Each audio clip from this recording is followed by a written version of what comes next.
ನನ್ನ ಹೆಸರು ಕೃಷ್ಣ ಅಂತ ಹೇಳಮ್ಮ ಮಣಿ. ಹಂಗಾರೆ ಗೋಪಿಕಾ ಸ್ತ್ರೀಯರು ಇದಾರ ಅಂತ ಈಗ್ಲೇ ಕೇಳ್ಬಿಡೆ ಮಣಿ. ಚಚೆ, ಅದಲ್ಲ, ದ್ವಾಪರ ಯುಗಕ್ಕೆ.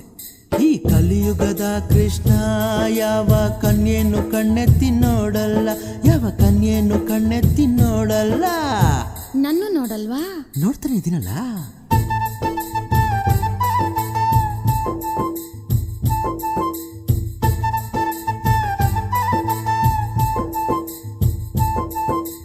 ಮಾತು ಮಾತಲ್ಲೇ ಮಾತು ಮರ್ಸ್ಬೇಡ ಅಂತ ಹೇಳಿ ಮಣಿ. ಇವಾಗಲ್ಲಾದ್ರೂ ಹೆಸರನ್ನ ಹೇಳಲ್ಲಿ ಕನ್ಯಾಮಣಿ.